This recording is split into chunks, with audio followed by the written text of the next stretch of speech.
আচ্ছা, তো এই হচ্ছে আমার অবস্থা।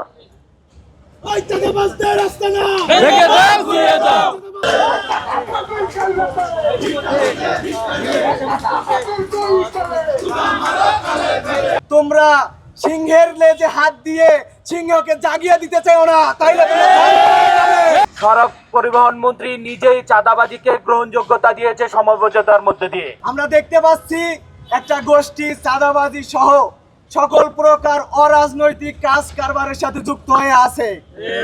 গতকাল রাতে আমাদের ভাইদেরকে তারা হত্যার হুমকি দিয়েছে এবং তারা বিভিন্ন রকম মারপিট করেছে, আপনারা সেটা দেখতে পেয়েছেন।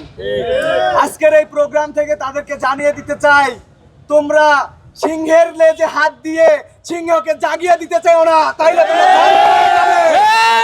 তোমাদের ধ্বংস। আওয়ামী লীগকে যেই রকম করে এই দেশ থেকে বিতাড়িত করা হয়েছে, তোমাদের ধ্বংস হবে এর চেয়ে বেশি কঠিন এবং অবান্তর।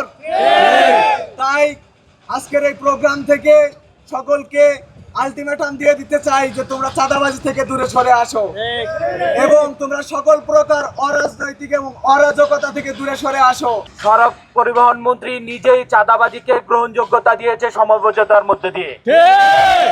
আজকে সেটা বাস্তবায়নের জন্য ফার্ম গেটের ফুটপাত যারা দখল করে নিচে, তারা চাঁদাবাজিকে প্রতিষ্ঠিত করার জন্য আমার ভাইদেরকে আঘাত করে তারা প্রমাণ করে দিয়েছে তারা চাঁদাবাজি এখানে প্রতিষ্ঠিত করতে চায়। আমরা এখানে চাঁদাবাজি প্রতিষ্ঠিত করতে দেব না। এই 12 আসনের সাধারণ সর্বোচ্চ মানুষকে বলতেছি, আপনারা নেমে আসুন। আজকে আমার এক ভাইকে মারছে, কালকে আপনাকে মারবে, কালকে আরেক বাড়িওয়ালাকে মারবে। এই মারামারির মধ্যে আমরা থাকবো না। চাঁদাবাজি নির্মূল করে তবেই ঘরে ফিরবো ইনশাআল্লাহ। গতকালকে এই তারাপি পরবর্তী সময় আমরা আমাদের বন্ধু বান্ধব এবং হচ্ছে এলাকার যারা স্থানীয় লোকজন আছে, আমরা এখানে ইন্দিরাটা যথারীতিভাবে এখানে চা খেতে বসি। তো এখানে দেখি যে আমাদের সামনেই আপনার দেখা গেল যে কতিপয় ছাত্ররূপী সন্ত্রাসীরা এখানে আপনার চাঁদাবাজি কার্যক্রম চালানোর চেষ্টা করে।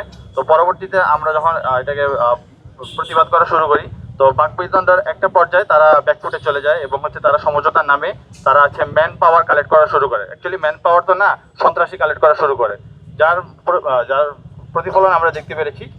এই প্রথম হামলার ঠিক আনুমানিক 30 মিনিট কি 45 মিনিট পরে ওরা প্রায় 60 থেকে 70 জনের মতো একটা বিশাল বাহিনী কোনো কথাবার্তা ছাড়াই, মানে যা হঠাৎ করে মানে কোনো আউট অফ নোওয়্যার এসে তারা হচ্ছে যে ধুমধাম আমাদের যে যারা অবস্থান ছিলাম আপনার হচ্ছে যে আক্রমণ করা শুরু করে। দেশীয় অস্ত্র লাঠি ছোটা মোড়া, তারপরে হচ্ছে আপনার ছুরি রড, এরকম আরো অনেক কিছু ছিল। আসলে আমাদের মেডিকেল রিপোর্ট আছে এবং হচ্ছে আমার শরীরের বিভিন্ন অঙ্গে এই জায়গায় আমার হচ্ছে বড় করে কেটে গেছে। আসলে এটাকে দেখানোর মতো না, রোজা রমজানের মাস, সেটা আমি দেখাতে পারছি না। বাট আপনারা যদি আমার হাত দেখতে চান, হাত আছে। তারপরে যে আমার চোখের পিছনে ক্যাপটা খুন ভাই, ক্যাপটা খুন। আচ্ছা, তো এই হচ্ছে আমার অবস্থা।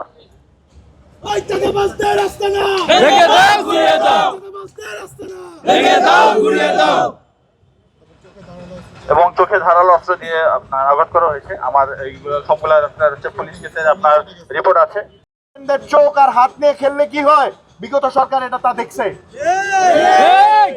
5ই আগস্ট পরবর্তী সময় আমরা দেখছি আমার ডান হাত ভাঙা আর আমার বন্ধুর ডান চোখ। তো এটা কিসের ইঙ্গিত আমরা বলে দিতে পারি। তো এই চাঁদাবাজদের আমরা এলাকাবাসী ছাড়াও অরাজনৈতিক যত সংগঠন আছে যারা সচেতন, যারা চাঁদাবাজ সন্ত্রাস এমনকি বিএনপির মধ্যেও যারা চায় তাদের সংস্কার হোক বা তাদের নাম ধরে কেউ যাতে এরকম না করতে পারে, তাদের আমাদের পাশে এসে দাঁড়ানো উচিত এবং এদের উৎখাত করে একটি সুন্দর নতুন বাংলাদেশ আমরা যাতে উপহার দিতে পারি। আপনাদের সহযোগিতা সবচেয়ে বেশি প্রয়োজন। বিগত জুলাই 5ই আগস্ট পূর্ববর্তী সময়ে আপনাদের মধ্যে থেকে অনেকের অসহযোগিতায় যেমন আমাদের অনেক প্রাণ গিয়েছে, আপনাদের সহযোগিতায় আমরাও এই বিপ্লবটি সম্পন্ন করতে পেরেছি। তো আপনাদের সহযোগিতা আমাদের সর্বদা প্রয়োজন, কারণ আপনারাই হলেন এই দেশবাসীর চোখ।